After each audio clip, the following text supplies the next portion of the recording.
peace, safety, and harmony. Yes. Are you aware of the situation in Antarctica and Somalia? Yes, but that All no right, government all is right.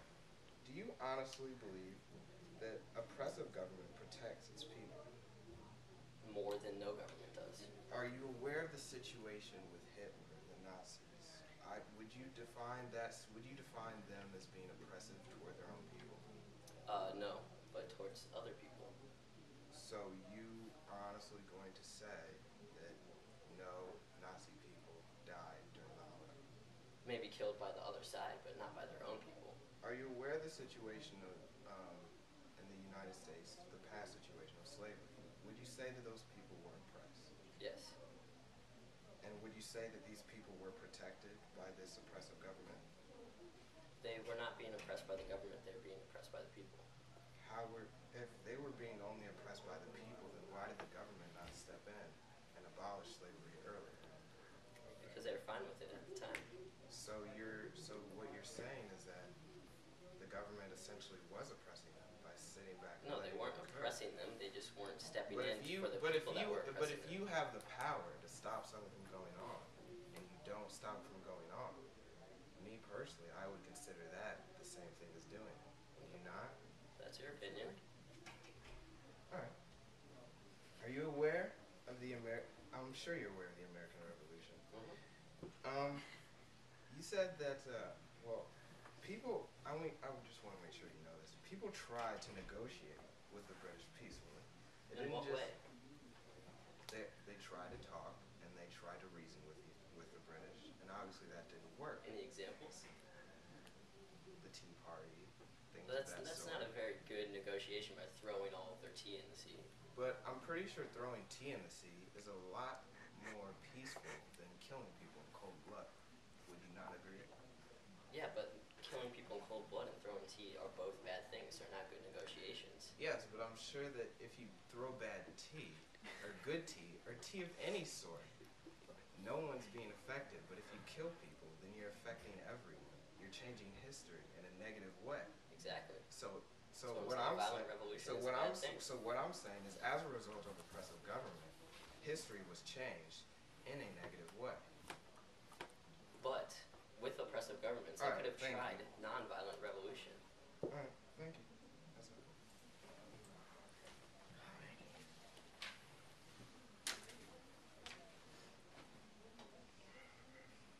What time? No.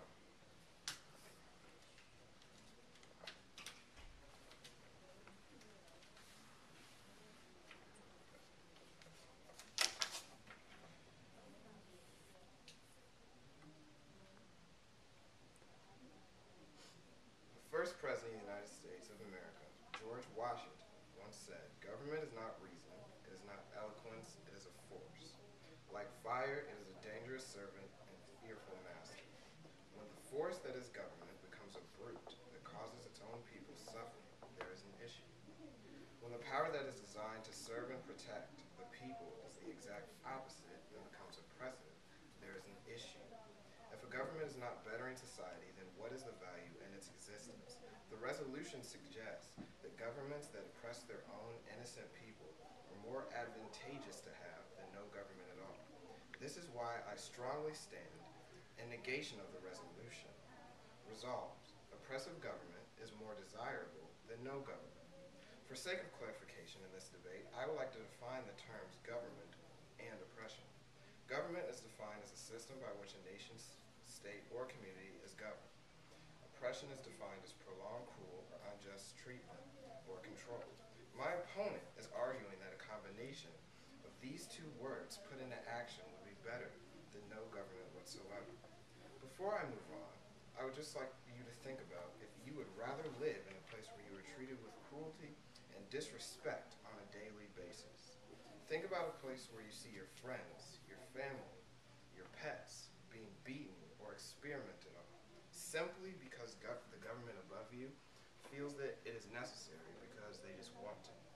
Now think about a place where there is no government, a place where you and your counterparts are left to make manifest the lives that you were given. You are born to be free and do what you want. That is what you would have in a place with no government. My value for this debate is societal warfare.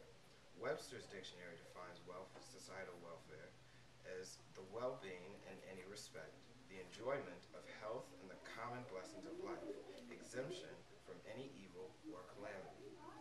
In other words, societal welfare is the well-being of the people who make up society. The criterion that best upholds this value is liberty. Liberty has been valued for centuries, and most people would agree that it is essential today. It is defined as the state of being free within society from oppressive restrictions imposed by authority on one's life. Liberty is essentially the absence of oppression of any form within a vast group of people. It is also something that comes hand in hand with societal welfare. Some might even say that without liberty, societal welfare would not be able to exist. For a better understanding of these ideas, I present the following contentions. Citizens of a state or country should feel that the government is on their side. John Locke stated that the great chief end, therefore, of men's uniting in a commonwealth and putting themselves under government is the preservation of their property. When we understand that the purpose or motive of creating a government is to promote the common good of citizens, we see that if government is oppressive, there's no point of its existence. Societal welfare is necessary. What good does an oppressive government do for its people? My opponent might try to make claims that oppressive government helps other countries in some way, but like Gandhi once said, you must be the change you want to see in the world.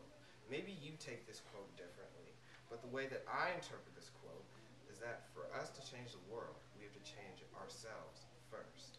Governments that are oppressive better absolutely nothing. Maybe one could argue that bond between citizens becomes stronger while being oppressed. But is oppression truly necessary for strong bond between people? Is death, pain, and suffering necessary? That is what my opponent is saying. He is trying to argue that oppressive government is better than an alternative that is two-dimensional, while his is only one-dimensional. And I close this contention by stating that oppressive governments are parasites that must be eradicated. In no way, shape, or form does oppression promote societal welfare or liberty. And despite what my opponent says, I simply cannot see my values thriving in a government that is in the evil grasp of oppression. Contention 2. Oppressive government leads to revolution and death.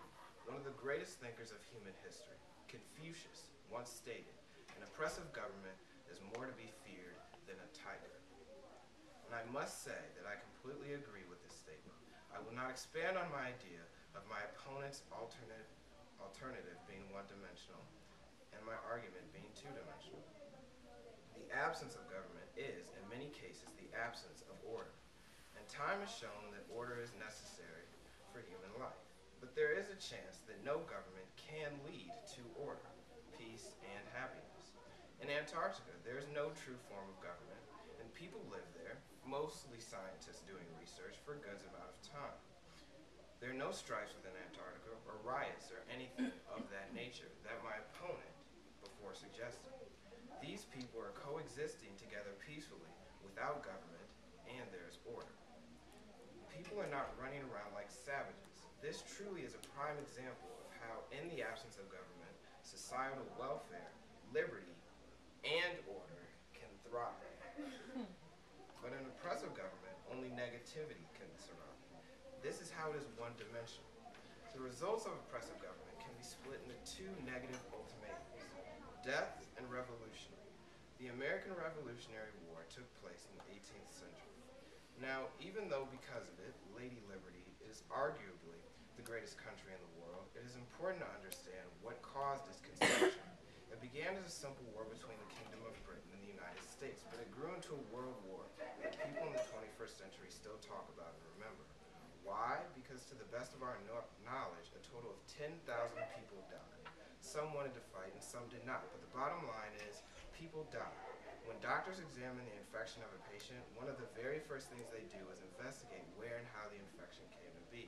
Like a doctor examining a patient, we need to examine the American Revolution. This infectious revolution started as a result of oppression.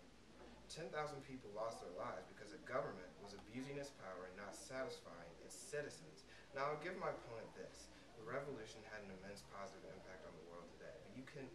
But can you all as human beings say that you are happy and proud of the deaths that came with the rise of this country?